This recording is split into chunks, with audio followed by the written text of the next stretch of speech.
नमस्ते दोस्तों, यात्रा की जानकारी चैनल में आप सभी का स्वागत है। तो दोस्तों, आज हम बहुत ही खास मंदिर यानी कि केदारनाथ जी जाने की संपूर्ण जानकारी देने वाले हैं। जी हाँ दोस्तों, आप केदारनाथ की यात्रा कैसे करें उसके बारे में हम पूरी जानकारी देने वाले हैं। आप केदारनाथ कब जाए, कैसे जाए, कहाँ रुके, खाना पीना कहाँ खाए, मंदिर खुलने व आरती का समय क्या है, और सबसे मेन बात कि इस साल 2023 में केदारनाथ मंदिर के कपाट कब खुलने वाले हैं। तो दोस्तों, एक एक करके हम सारी जानकारी आपको बहुत ही अच्छी तरह से समझाने वाले हैं।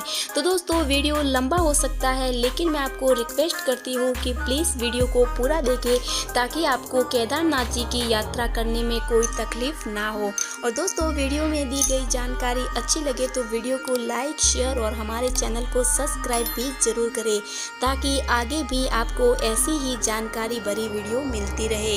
दोस्तों, आप केदारनाथ की यात्रा पर जाने से पहले इन बातों का ध्यान जरूर रखें। यदि आप सड़क मार्ग से केदारनाथ यात्रा करने की योजना बना रहे हैं तो यह जरूरी है कि आप एक अच्छे शारीरिक आहार में हो, क्योंकि मंदिर तक पहुंचने के लिए एक लंबा और कठिन ट्रैक लगता है। इसलिए आपको दूरी तक चलने के लिए अच्छी सहन शक्ति की आवश्यकता होती है, क्योंकि मंदिर बहुत ऊंचाई पर स्थित है।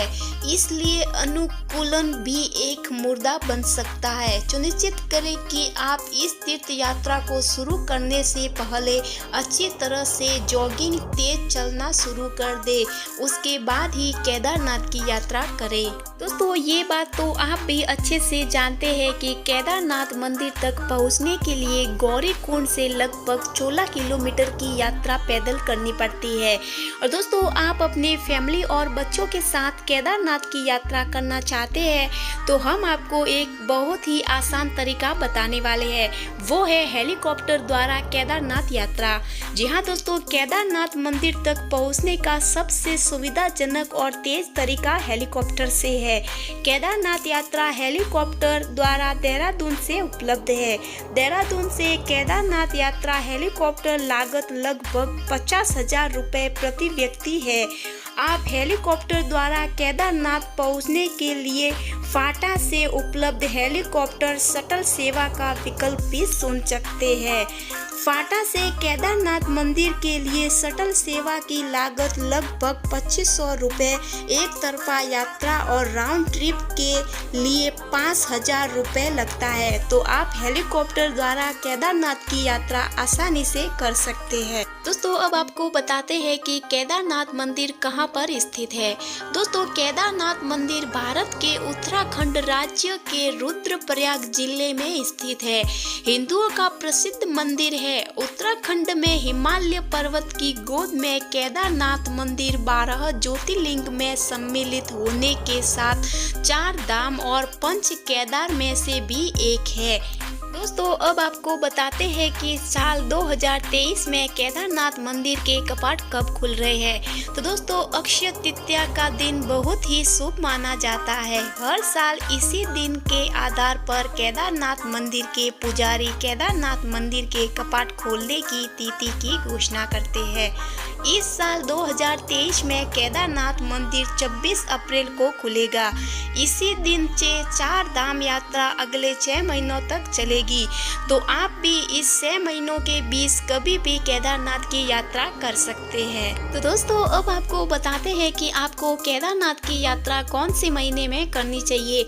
तो दोस्तों, आप केदारनाथ की यात्रा मई महीने से अक्टूबर के बीच में कर सकते हो, क्योंकि इस दौरान मौसम काफी सुखद रहता है। मंदिर के कपाट खुलने की तिथि अक्षय तृतीया और बंद होने की तिथि दिवाली के आसपास की होती है। बरसात के मौसम में यहाँ जाना ठीक नहीं होता, तो इसलिए आप मई से अक्टूबर के बीच में केदारनाथ की यात्रा कर सकते हैं। तो दोस्तों अब आपको बताते हैं कि आप फ्लाइट के माध्यम से केदारनाथ की यात्रा कैसे करें। तो दोस्तों केदारनाथ मंदिर का सबसे नज़दीकी हवाई अड्डा देहरादून में जॉली ग्रांट हवाई अड्डा है, जो केदारनाथ मंदिर से लगभग 239 किलोमीटर की दूरी पर स्थित है। केदारनाथ और दिल्ली से आने व जाने के लिए दैनिक उड़ानें प्रदान करता है। देहरादून के हवाई अड्डे पर एक टैक्सी सेवा है जो यात्रियों को केदारनाथ ले जा सकती है। तो दोस्तों फ्लाइट से भी आप केदारनाथ की यात्रा बड़ी आसानी से कर सकते हैं। तो दोस्तों अब आपको बताते हैं कि आप ट्रेन के द्वारा केदारनाथ यात्रा कैसे करें। दोस्तों अगर आप ट्रेन से केदारनाथ की यात्रा करना चाहते हैं तो हम आपको बताते हैं कि केदारनाथ मंदिर का सबसे नज़दीकी रेलवे स्टेशन हरिद्वार है। लेकिन दोस्तों आपको ट्रेन की सुविधा सिर्फ हरिद्वार तक ही मिलेगी। हरिद्वार से आगे या तो आप बस ले लीजिए या फिर हेलीकॉप्टर के माध्यम से केदारनाथ मंदिर तक पहुंच सकते हैं। दोस्तों आपको अपने शहर से डायरेक्ट हरिद्वार के लिए ट्रेन ना मिले तो आप दिल्ली के लिए भी ट्रेन पकड़ सकते हैं।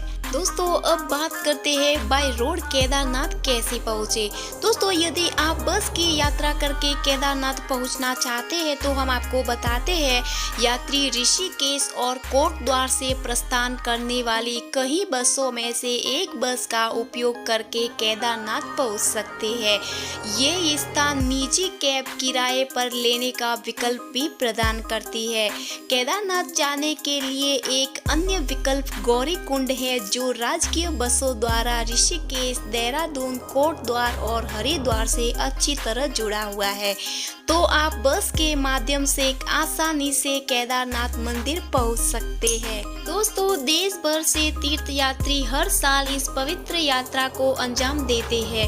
उत्तराखंड के बाहर से यात्रा करने वालों के लिए दिल्ली आधार के रूप में कार्य करता है, जहां से वे केदारनाथ पहुंचने के लिए ऋषिकेश से रुद्रप्रयाग की यात्रा करते हैं।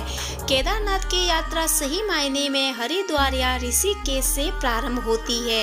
हरिद्वार देश के सभी बड़े और प्रमुख शहरों से रेल द्वारा अच्छी तरह जुड़ा हुआ है। हरिद्वार तक आप ट्रेन से आ सकते हैं। यहाँ से आगे जाने के लिए आप चाहे तो टैक्सी बुक करके भी जा सकते हैं या फिर आप बस से भी जा सकते हैं। इस तथ्य के बावजूद कि आप अपनी यात्रा कहाँ से शुरू करते हैं, यदि आप केदारनाथ के लिए सड़क मार्ग से यात्रा कर रहे हैं तो ऋषिकेश सामान्य बिंदु होगा।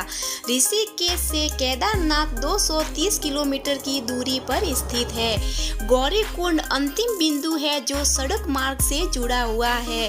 ऋषिकेश से 216 किलोमीटर, गौरीकुंड केदारनाथ मंदिर की ट्रैक दूरी 16 किलोमीटर है। दोस्तों गौरीकुंड से केदारनाथ तक पहुंचने के लिए चढ़ाई शुरू करने से पहले खुद को रिलैक्स करके जरूरी सामान साथ रखें। गौरीकुंड से सुबह 5 बजे उठकर चढ़ाई शुरू कर दे और केदारनाथ पहुंचकर दर्शन करके आप केदारनाथ में ही रूम लेकर रात में रुक सकते हैं। फिर अगली सुबह आप वापस गौरीकुंड के लिए आ सकते हैं। तो दोस्तों अब बात करते हैं केदारनाथ में रुकने की व्यवस्था कहाँ करें। तो दोस्तों केदारनाथ में रुकने के लिए मंदिर परिसर के आसपास कई सारी होटल्स हैं जहां आपको आपके बजट के अनुसार रूम मिल जाएगा। और दोस्तों आप GMVN के साइट पर जाकर भी अपने लिए कॉटेज आदि बुक कर सकते हैं। इसके अलावा आप टेंट में भी रह सकते हैं। यहाँ आपको स्पिलिंग बैंक उपलब्ध करवाई जाती है। तो दोस्तों आपको केदारनाथ में रुकने में कोई परेशानी नहीं होगी। दोस्तों अब बात आती है खाने पीने की। तो दोस्तों सोमप्रयाग गौरीकुंड में खाने के लिए काफी अच्छे होटल्स हैं। साथ ही केदारनाथ में भी आपको कई सारे रेस्टोरेंट्स देखने को मिल जाएंगे। इसके अलावा चाय नाश्ते की दुकानें गौरीकुंड से केदारनाथ के रास्ते में आती है, तो आप चाय नाश्ता करते हुए केदारनाथ मंदिर तक पहुंच सकते हैं और केदारनाथ पहुंचकर आप वहां रेस्टोरेंट्स में जाकर खाना भी खा सकते हैं। तो दोस्तों अब फाइनल बात करते हैं कि केदारनाथ मंदिर में दर्शन करने का और आरती का समय क्या है। दोस्तों केदारनाथ मंदिर के कपाट रोजाना प्रातः 7 बजे खुलते हैं। सुबह शिवलिंग को स्नान कराकर घी से अभिषेक किया जाता है, फिर 2 दियों और मंत्र जाप के साथ आरती होती है। तीर्थ यात्री आरती में शामिल होने और दर्शन करने के लिए सुबह गर्भगृह में प्रवेश कर सकते हैं। दोपहर 1 से 2 बजे तक विशेष पूजा होती है, जिसके बाद मंदिर के पट विश्राम के लिए बंद कर दिए जाते हैं। शाम 5 बजे मंदिर के कपाट एक बार फिर दर्शन यात्रियों के लिए खोल दिए जाते हैं। शाम 7:30 बजे से 8:30 बजे तक एक विशेष आरती होती है, जिसके दौरान भगवान शिव की 5 मुखी प्रतिमा का विधिवत श्रृंगार किया जाता है। भक्तगण केवल दूर से ही इसका दर्शन कर सकते हैं। रात्रि 8:30 बजे फिर से मंदिर बंद हो जाता है। तो दोस्तों ये थी वो सारी जानकारी जो हमने एक एक करके आपको बहुत ही अच्छी तरह से बता दी है। तो दोस्तों अभी तक आपने हमारे YouTube चैनल को सब्सक्राइब नहीं किया तो जल्दी से सब्सक्राइब कर लीजिए, ताकि आगे भी आपको ऐसी ही जानकारी भरी वीडियो मिलती रहे। Thank you.